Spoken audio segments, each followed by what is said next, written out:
all of this is well and good. All of this tinkering and everything else that contributed to the win in Ireland. But you're going to have to convert on third downs. You're going to have to do that probably through more conventional means. Good morning to you. Good Wednesday morning. I'm Dejan Kovacevic of DK Pittsburgh Sports. This is Daily Shot of Steelers, presented by FanDuel. It comes your way bright and early every weekday if you're into hockey and or baseball. I also offer daily shots of Penguins and Pirates in the same place that you found this. Mike Tomlin's press conference in advance of Cleveland week went pretty much per the norm, right up until he offered one, I thought, seriously striking response in regard to a fairly simple question. That being, since you did well against Minnesota with the heavier sets and not as many tight ends on the field, was that something specific to the Vikings? This was his response. We have a certain personality, particularly when we play 4-3 teams. I haven't been bashful about that. That's why we drafted Darnell Washington. You can't play 4-3 teams with 250-pound tight ends. You can't. They're weight classes in combat sport for a reason. And so when the edge people are 300 pounds, you better have somebody out there that looks like that animal. And so that was our intentions in Minnesota. And so certainly as we move into divisional play in the next couple of weeks and we're playing 2 4-3 teams, chances are you're going to see more of that. It's unfair at times to ask guys like Pat Freiermuth and Connor to block 4-3 ends. That's not real realistic if you want to have a real good run game day. Now, let me tell you why I found that striking. First off, he usually doesn't answer questions like that. It would most likely have been in a normal Tomlin setting. I'm not telling you that. I'm not telling you if we're going to do this against Cleveland or Cincinnati or anybody else. Instead, he just blurted right out that we have a certain personality, particularly when we play 4-3 defenses. He singles that out as a reason, one reason, that they drafted Washington. He makes clear his preference for having humans that are 300 pounds lining up along those edges. Even cites names. Says it's unfair to ask Pat Freiermuth or Connor Hayward.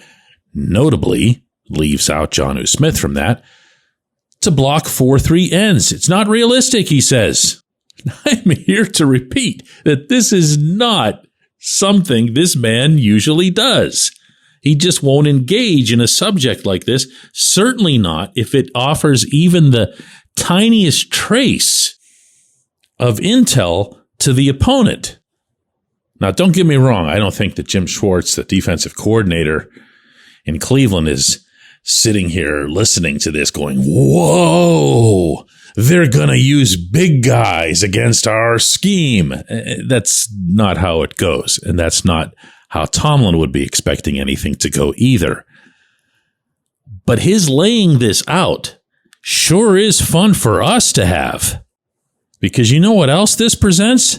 The very real possibility that Darnell just got endorsed into being, say it with me, TE1. I say this all year long. I don't care about official depth charts. I certainly don't care about independent outlets doing depth charts. I go by snap count. The player who's on the field most often is the one who, in my mind, is atop the depth chart. And in this most recent game in Ireland, out of 53 offensive snaps, Washington logged 48. Jonnu Smith, 16. Pat Freiermuth, 15. You can try to downplay that or even outright dismiss it and suggest it as being a gimmicky thing. It was done because Brian Flores likes to do certain things off the edges that maybe other teams... No. Your head coach just said you can't play 4-3 defenses with 250-pound tight ends. So that'll be fascinating to keep an eye on as this team moves forward out of the bye. But so, concurrently, will this.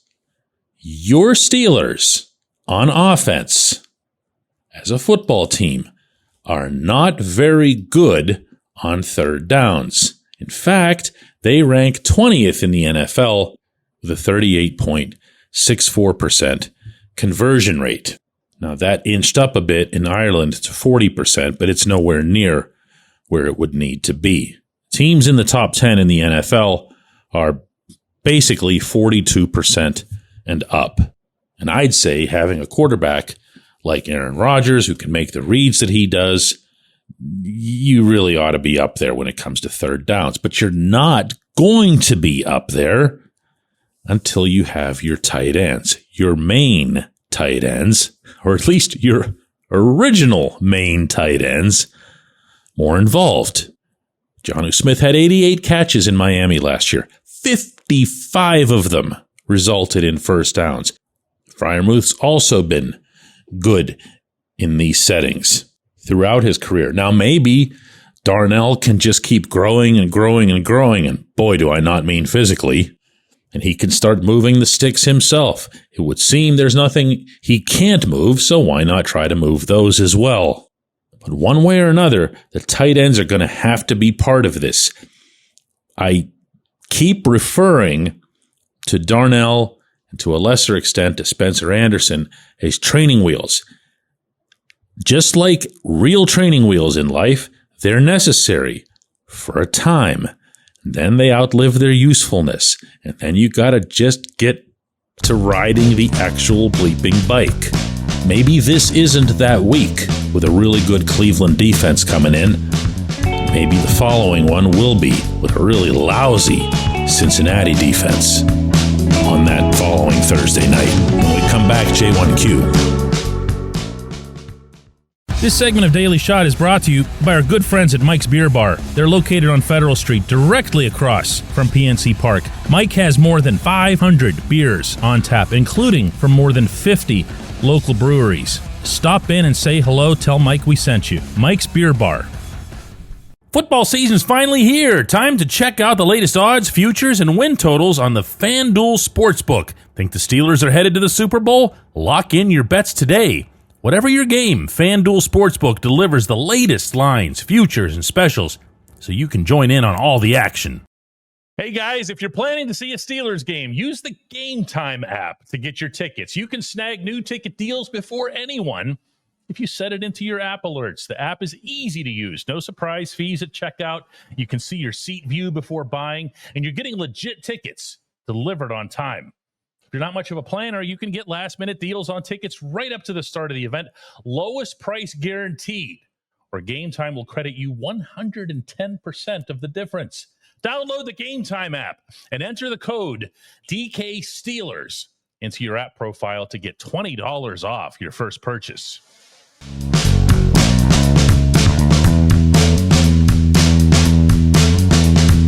Today's J1Q comes from Jesse in Chicago, who says, DK, please tell me why this is not the mother of all Mike Tomlin trap games coming up this week. I can see it coming from a mile away.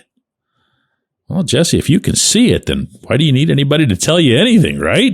I don't know. I'm not a trap game guy. I'm not really a believer in it. Here's what I am a believer in.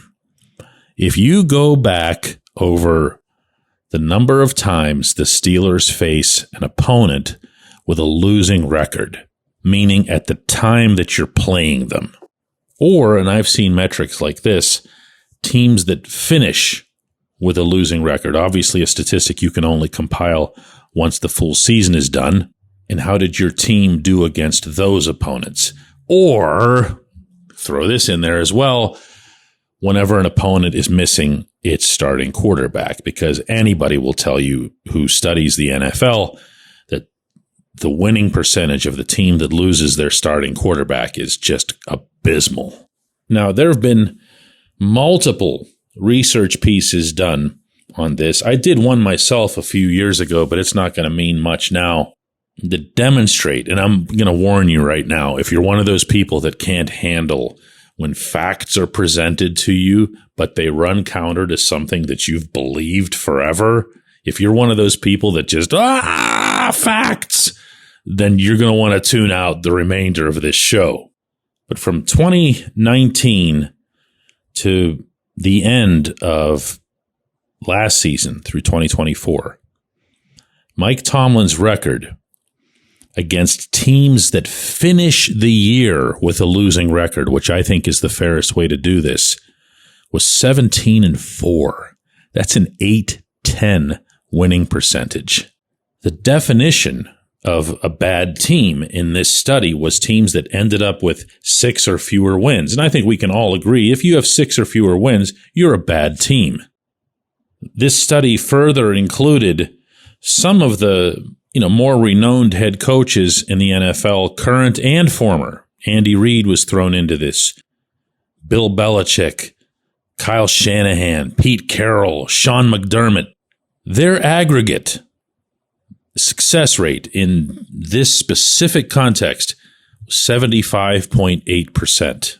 So Tomlin's actually been better than those guys. I don't know how this stuff happens, but people will see, hear, or read something and then extrapolate the negative. Like that one game in Oakland a few years ago where, how did we lose that? Tomlin trap game. It's not a thing. In the NFL, good teams will lose to bad teams once in a while. There's almost 1 or 2 of those on any given Sunday. Ask yourself, when was the last Sunday that you can recall seeing all of the scores in the NFL and not having one of them go, whoa? Here's another one. I've got more of these. There's evidence all over creation. Tomlin's teams have lost 18 times when the Steelers are favored by 6.5 points or more, meaning by the betting line. But that's 18 games in almost 2 full decades. Here's another one. Just in home games, he's got an 83.3 winning percentage. 83.3. And yet we're completely comfortable chatting with each other about Tomlin trap games or a classic Tomlin game, playing down to the truth, the indisputable, unvarnished, intensely documented truth is the polar opposite of what people say it is. But here again, they remember this bad game from a few years ago that really stands out, or that bad game, and it sticks. It sticks in your head. But one other point to make here, now that I've probably enraged more than half of the audience, is the Browns aren't that. The Browns aren't some terrible team, at least not on the defensive side. They're just not. I'd love to say that they were. Maybe it'll reach that point eventually if their season continues to spiral downward when it comes to the win-loss record. But that defense keeps them in games. That defense can compete with any offense in the NFL. And my full expectation Sunday is that you're going to see a game where there really isn't all that much separation on the scoreboard because of the Cleveland defense. Man, bring this one up anytime. I love throwing this one out there just to see all the jaws drop. I appreciate the question. I appreciate everybody listening to Daily Shot of Steelers. We will have a double shot of Steelers this afternoon. It'll be just Chris Halleck on that program because I'll be traveling back from New York after covering the Penguins' NHL season opening victory last night here over the Rangers. And this program will be back tomorrow morning.